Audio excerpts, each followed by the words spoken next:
étoile. Bonjour, c'est Nel Séden.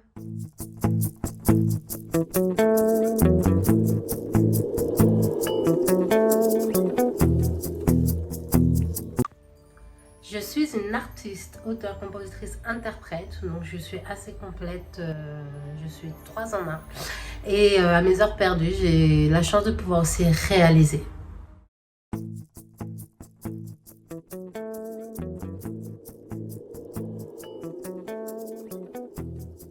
Alors, quand j'ai donné ma vie à Christ, il y a quelque chose qui m'a choquée, même encore aujourd'hui, quand j'y repense, je me dis, waouh, c'était quand même surnaturel ce que j'ai vécu.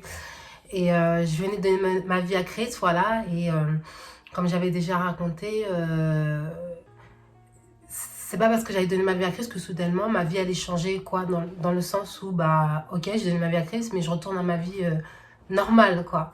Et donc, je continuais à aller en boîte, je continuais à voir mes amis, je continuais voilà, à avoir ma vie habituelle que j'avais avant de rencontrer l'église. Et puis, un jour, quelqu'un va me dire, mais ah ouais, t'étais en boîte hier et tu viens à l'église aujourd'hui. Alors, j'explique que oui, bah ouais, j'étais en boîte hier. Ce matin, je viens, j'ai fait l'effort de venir, tu vois, je suis pas fatiguée, je suis contente d'être là, etc.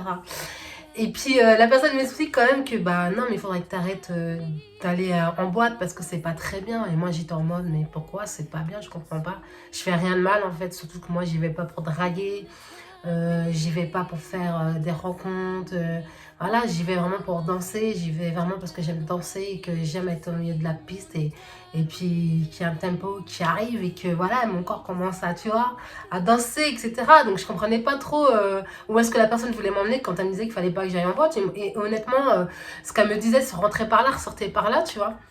Donc je continuais ma vie et puis jusqu'au moment où j'étais en boîte un soir, mes amis m'ont appelé, m'ont dit viens on va en boîte, etc. Deux potes à moi.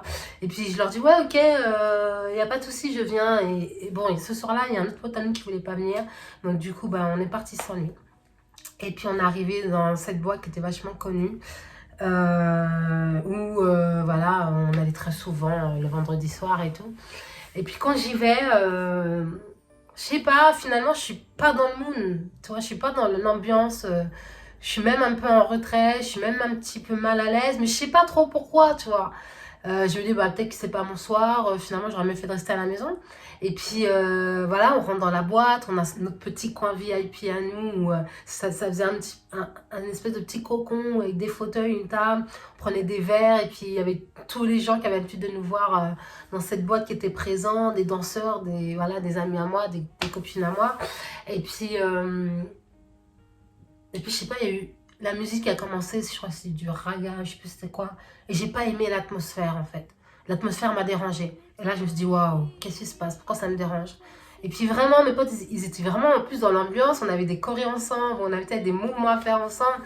Et puis mes potes, ils me disaient, qu'est-ce que t'as, tu veux pas danser et tout? Je suis non, non, moi je vous laisse, allez-y, allez voir vos meufs à l'époque et tout. Et puis, et là, j'ai commencé vraiment à me sentir mal. Et il y a eu, je sais pas, comme un ralentissement dans le temps où j'ai commencé à regarder les gens. Et les gens, les visages des gens ont commencé à se transformer. Et c'est plus les gens que je voyais, c'était des démons. Je te dis clairement, c'est comme je l'ai vécu, les gens étaient bizarres, leur visage n'était pas beau. J'avais l'impression de voir des démons, aussi bien chez les hommes que chez les filles qui étaient présentes en train de danser. Et puis je me suis complètement refermée. Je me suis mis au fond du canapé où on était et j'ai pas bougé de la soirée, j'ai pas dansé de la soirée. Et là, je me suis dit, je comprends pourquoi je ne dois plus mettre les pieds dans une boîte de nuit. Et je me suis dit, plus jamais j'irai en boîte de nuit. Vraiment, ça m'a tellement choquée, ça m'a tellement pris que je me suis dit à ce moment-là, je n'irai plus jamais en boîte de nuit. J'étais tétanisée sur mon fauteuil. Je me suis dit, mais qu'est-ce que c'est que ce beans, quoi? Mes potes, quand ils ont vu que j'étais pas bien, ils sont même pas restés jusqu'à 5 h du matin. Ils m'ont dit, allez, on voit que t'es pas bien, viens, on y va, on s'en va. Et on est parti. Je suis rentrée chez moi et j'ai plus jamais été en boîte de nuit. J'ai plus jamais été. Voilà. Parfois, on ne comprend pas pourquoi on ne doit pas aller dans certains endroits, pourquoi on ne doit pas être entouré de certaines personnes, mais il faut savoir que voilà, il y a le prince de l'air qui est là et les gens sont animés d'un mauvais esprit, on ne le voit pas forcément, aller en boîte, on ne se rend pas compte, on fait rien de mal nous personnellement peut-être, mais on arrive dans une atmosphère qui est un peu malsaine. On arrive dans une atmosphère où il y a des démons qui sont là au milieu des gens, qui sont même sur les gens. Et puis ils sont là pour détruire, pour voler la pureté d'une fille, qui sont là pour voilà, faire des choses pas propres, faire des choses sales. Et c'est important que lorsqu'on donne sa vie à Christ, de comprendre la séparation qu'il doit y avoir entre ce monde dans lequel tu as été et ce monde que Dieu veut te donner. Et tu ne peux pas avoir un pied dans le monde, un pied dans le royaume de Dieu. Tu dois choisir.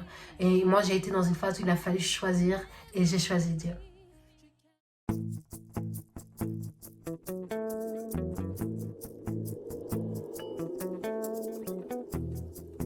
Aujourd'hui, je suis tellement heureuse d'avoir tout quitté pour pouvoir finalement développer mes talents pour Dieu, pour le royaume.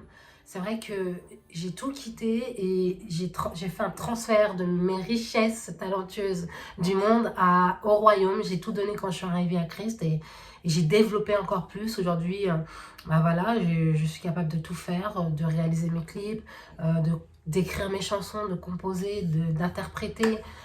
Si je veux, je peux danser aussi puisque je suis une ancienne danseuse. Et voilà, mes prochains projets, ça va être de sortir mes 2 prochains clips. Donc un premier clip sur ma chanson phare qui représente le témoignage de mon salut, qui est une chanson qui s'appelle C'est pas fini. Et puis un deuxième clip qui sera une grosse surprise pour novembre, voilà, octobre-novembre, que je prépare avec un rappeur. Voilà, tout simplement.